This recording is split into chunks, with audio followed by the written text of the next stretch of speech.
Hello dear students, good afternoon to all of you. Thought of the class. To succeed in your mission, you must have single-minded devotion to your goal. It means यदि आप अपने mission में कामयाब होना चाहते हैं तो आपको केवल एक ही दिमाग केंद्रित करना है, मतलब एक ही ओर आपको दिमाग केंद्रित करना है, वो है आपकी गोल की ओर। आज की हमारी क्लास का मोटो है, हर दिन एक ऐसी चीज़ करें जो आपको डराती है। क्या है? यदि आप हर दिन कोई भी काम ऐसा करते हैं जो आपको डराता है तो आप उसमें निडर हो जाएंगे। कहने का मतलब उसमें आपको फिर डर नहीं लगेगा जब आपकी प्रैक्टिस हो जाएगी तब। चलिए बढ़ते हैं हमारी क्लास की ओर। आज हम डिस्कस करने वाले हैं यूज़ ऑफ फॉर को। अब देखिए, फॉर का कई तरीके से यूज कर सकते हैं हम। मैंने यहाँ पे कुछ पॉइंट्स लिए हुए हैं, आप इनका स्क्रीनशॉट ले लेना है ना, जिसमें मैं आपको बता रहा हूँ कि पहले नंबर हम क्या करते हैं, फॉर का प्रयोग अनिश्चित समय यानी टाइम के लिए करते हैं, जहाँ पे क्या हो, टाइम फिक्स ना हो, है ना, मतलब टाइम कैसा हो, वेरिएबल मतलब अनिश्चित हो। ठीक है, वहाँ पे करेंगे। और कहाँ करते हैं ये हम पढ़ चुके हैं। कोई भी परफेक्ट कंटिन्यूस टेंस होता था, चाहे वह प्रेजेंट परफेक्ट कंटिन्यूस हो या फिर पास्ट परफेक्ट कंटिन्यूस हो या फिर हमारा फ्यूचर परफेक्ट कंटिन्यूस हो, है ना, उन सभी की यहाँ पे मैंने पहचान भी लिख दी है। ठीक है, फिर नेक्स्ट है हमारा काफ़ी देर से, फॉर अ लॉन्ग, और कुछ देर से, फॉर अ वाइल। इस टाइप से भी हम इसका यूज करते हैं, है ना, काफ़ी देर से के सेंस में या फिर काफ़ी देर, कुछ देर से के सेंस में। ठीक है, फिर के लिए, के उद्देश्य से या के कारण, इसके लिए भी फॉर का यूज करते हैं।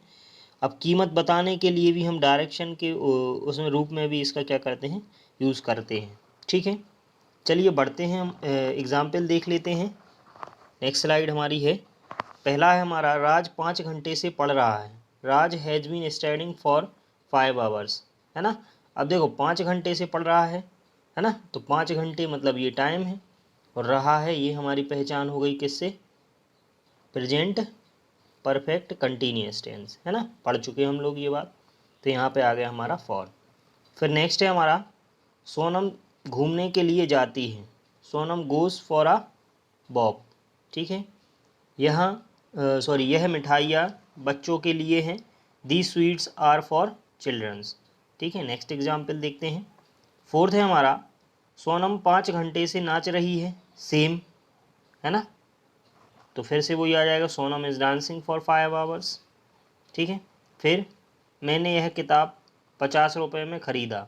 आई bought this book for 50 rupees या RS। ठीक है, अब देखो थोड़ा सा यहाँ पे कन्फ्यूजन लग रहा होगा कि यहाँ पे इज़ लगा हुआ है।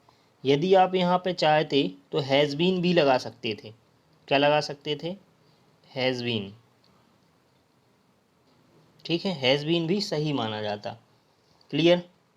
नेक्स्ट यूजेस की बात करें यदि हम, तो अब हम डिस्कस करने वाले हैं फ्रॉम के लिए। ठीक है, टू टेल सम प्लेस, कोई भी यदि हमें जगह बतानी है ना, या जानना है, तो उसके लिए भी फ्रॉम लगाते हैं। ठीक है, समय से कुछ करना बताने के लिए इस्तेमाल करते हैं, मतलब पॉइंट ऑफ टाइम के लिए भी यूज करते हैं फ्रॉम का। ठीक है, किसी चीज़ के स्रोत या उत्पत्ति बताने के लिए भी इसका यूज किया जाता है।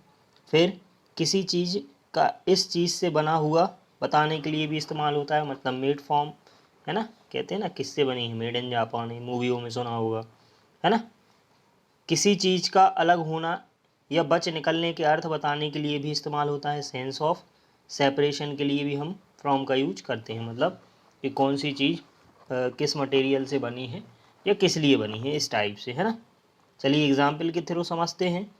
राज दिल्ली से आ रहा है ना, तो से के सेंस में यहाँ पे लग गया from. Raj is coming from Delhi. मैं कल से काम करूँगा, I will work from tomorrow. कुएं से पानी निकालो, draw the water from a well, है ना। फिर नेक्स्ट है, मिठाइयाँ दूध से बनी हुई हैं। Sweets are made from milk. ठीक है, आम पेड़ से गिरा, the mango fell from the tree. Clear. फिर नेक्स्ट यूजेस है हमारा सिंस। अब देखिए, यदि मैं आपसे बात करूं सिंस और फॉर के लिए, है ना, तो मैं पहले भी डिस्कस कर चुका हूं, लेकिन पहले हमने किस में किया था, टेंस में किया था, है ना, सिंस और फॉर के लिए। अब यहाँ हम एज अ प्रीपोजिशन इसको डिस्कस कर रहे हैं। तो सिंस का अर्थ क्या निकलता है, से के लिए निकलता है ना। फिर सिंस से अनिश्चित समय के लिए होता है, और इस टाइप से हमने यहाँ पे आपको ये भी बता दिया है। कि किस टाइप से पहचान मिलेगी आपको, ठीक है। फिर एग्ज़ाम्पल देख लेते हैं। सबसे पहला एग्ज़ाम्पल में कल रात 10 बजे से टीवी देख रहा हूँ। I am watching TV since 10 PM last night. अब देखो यहाँ पर भी इनने एम लगाया है, इन्होंने, है ना, PDF में एम लगाया हुआ है। तो एम के प्लेस पर यदि आप चाहते तो क्या लगा सकते थे, हैव बीन, ठीक है, हैव बीन भी आ जाता। सोनम सुबह से टहल रही है, Sonam has been walking since morning. देखो यहाँ हैज़ लगाया, यदि आप चाहते तो इज़ लगा सकते थे। मैं 2010 से अंग्रेजी सीख रहा हूँ। I have been learning English since 2010, है ना। यहाँ पे भी हैव के प्लेस पे यदि आप चाहते तो क्या लगा सकते थे, एम, है ना। मतलब इंटरचेंज कर सकते थे हेल्पिंग वर्ब्स के लिए। ये थे हमारे एग्जाम्पल्स। उम्मीद करता हूँ कि समझ में आप लोगों को आ रहा होगा, है ना। अब देखिए होता क्या है कि कई स्टूडेंट्स ऐसे होंगे जिनको अभी भी ये क्लियर नहीं हो पाता होगा कि सेंटेंस हम कैसे बना लेते, मतलब सेंटेंस मेकिंग आपको नहीं आ रही है ना, कि हिंदी से इंग्लिश कैसे ट्रांसलेट करते हैं। तो उनको मेरा पर्सनल सजेशन यही रहेगा कि आप मेरे वीडियोस जो हैं स्टार्टिंग से देखिए, है ना। मेरे वीडियोस के लिए आप स्टार्टिंग से देखेंगे यदि, तो आपको क्या हेल्प मिलेगी कि आप हिंदी से इंग्लिश ट्रांसलेट करने लगोगे, है ना। और फिर भी यदि आपको कोई क्वेरी रहती है, कोई डाउट रहता है, तो आप मुझसे कमेंट सेक्शन में कमेंट करके पूछ सकते हैं, है ना। और बहुत से स्टूडेंट्स का कहना है कि सर आप जो वीडियो डालते हैं, है ना, उनकी जो लिंक्स रहती हैं वो आप नीचे डिस्क्रिप्शन में दे देते हो, है ना। लेकिन यदि आप उसके लिए थोड़ा सा क्या कहना चाहिए, अगर सेपरेट वीडियोस जो बनाते हैं आप, उसके लिए आप अलग से दे दें तो ज़्यादा अच्छा रहेगा, है ना, टॉपिक वाइज।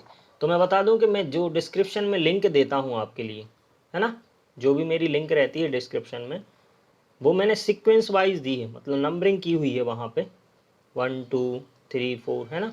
तो वहाँ से आपको क्या मदद मिलेगी, आपको ये पकड़ में आ जाएगा कि पहला वीडियो कौन सा था, दूसरा कौन सा था, तीसरा कौन सा था। जो वीडियो हैं एक्चुअल में वही हमारी क्लास है ना। यदि आप उनको अच्छे से पढ़ते हैं तो डेफिनेटली आपके सारे पॉइंट्स क्लियर हो जाएंगे और जो भी आपके डाउट्स हैं वो भी क्लियर हो जाएंगे। फिर भी कोई डाउट रहता है तो आप मुझसे कमेंट सेक्शन में कमेंट करके पूछ सकते हैं। यदि बहुत सारे बच्चों का डाउट सेम रहा तो मैं उस पर सेपरेट वीडियो बनाकर आपका डाउट सॉल्व कर दूंगा।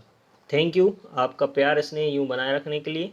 Thank you very much to all of you. यदि मेरा वीडियो आपको अच्छा लगा है तो वीडियो को लाइक शेयर करना ना भूलें और साथ ही चैनल को सब्सक्राइब कर लें, बेल आइकन को ऑन कर लें ताकि मेरे आने वाले वीडियोस का नोटिफिकेशन आपको सबसे पहले मिले।